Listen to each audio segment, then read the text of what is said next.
Hi, my name is Mark Bernard. I'm a monetary economist. In this video, I want to talk about what's happening here. It's November 11th, and it's a celebration of independence in Poland.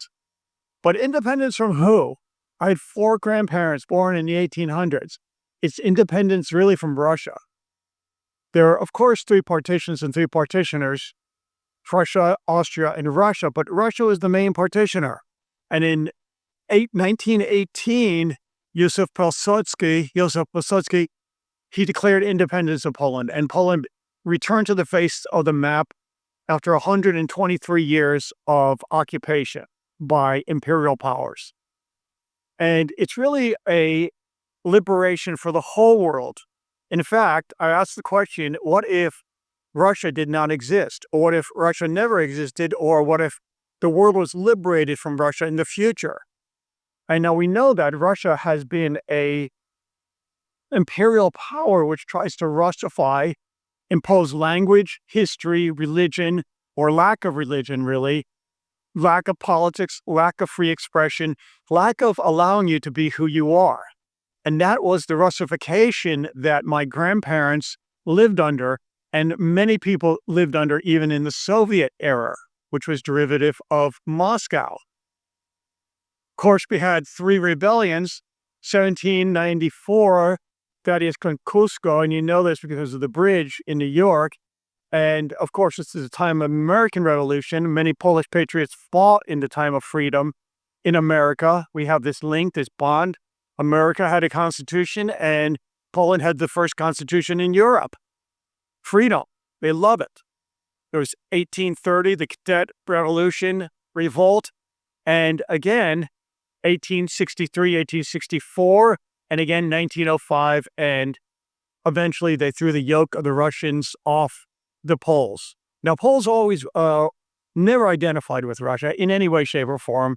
They've tried to repress the Poles, and the reality is they're jealous of the culture because Russia didn't have a culture. Let's think about this. Here I've got a 100-ruble note. It's got Moscow Bolshoi Ballet, and that ballet house was created by a Russian? No, by an Italian, Jose, I can't remember. And then it was paid for by Polish and Ukrainian taxes on the serfs. So this thing's worth nothing. It's 100. It's got a picture of Moscow. Oh, and Moscow was founded by the Finno-Ugric tribes. It wasn't founded by the Russians. Everything they do is stolen. I mean, wasn't Tchaikovsky, wasn't he Ukrainian?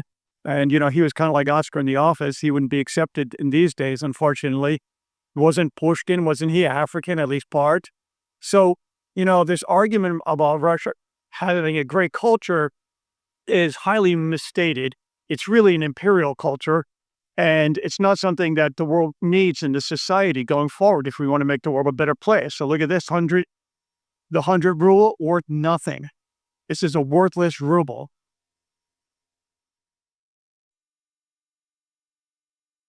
That's how much I care about Russian culture and as it exists today. Nothing against the Russian people. They should really take ownership of who they are. Now, a lot of things about Polish history you don't know. The Russian Great Patriotic War, they call it, started to them in June 22nd, Operation Barbarossa in 1941. But the reality is, in September of 1939, they annexed most of Poland along with the H guy in Germany. So they have a revisionist sense of history. They always try to rewrite history, try to just suppress Polish culture. But again, the question is for Ukraine too. Do we want Russia to be part of this world community of peaceful, democratic, free, transparent people? Or maybe they should reinvent themselves. Maybe the world should reinvent themselves. Maybe if they have such a love affair with China and India, they should take 1 billion Chinese and 1 billion Indians and move them there. And then we can have free movement of labor and capital, transparent democracies, and a peaceful world. Maybe Russia should be a footnote in history like the Assyrian Empire, like the Mongol Empire. Nobody cares if that exists anymore. Or the Byzantine Empire. That was at least a rich cultural history. Okay? A lot of things and propaganda is mistold about Polish history. Remember in 1939, the Polish cavalry charging the German tanks? That never happened. Only gullible fools of susceptible to propaganda believe that happened. It was an Italian filmmaker who spliced two images together. Okay? The Poles have always fought for their freedom. They brought down the Soviet Union by Valenza and the Pope. I mean, the Poles have always fought for this, and Ukrainians are fighting for this now. And the world, it's a world responsibility. It's not a localized European conflict. No, it has nothing to do with that. Americans can stick its head in the sand if they want, but this is greater than that. So if you believe in these ideas of freedom and liberty, like the Poles always have, we're talking liberation and Independence Day, not from, Poland from Russia. It's really the world from this idea of Russia, okay? And again, they try to Russify everything. They believe in strong leaders. I don't believe in strong leaders. I believe in weak leaders. I don't want to be led like a cattle. Most of the world just wants to be left alone so they can go shopping, get bored in the shop, and don't know what to do on Saturday. Stream too much on their computers. That's cool. All these people are happy. They're celebrating. They're self-actualized. They're being artists. They're expressing themselves. IT. Look how beautiful this Europe has become without a Russian influence. Whenever you have a Russian influence, it's just dirt roads, poverty, this nonsensical propaganda.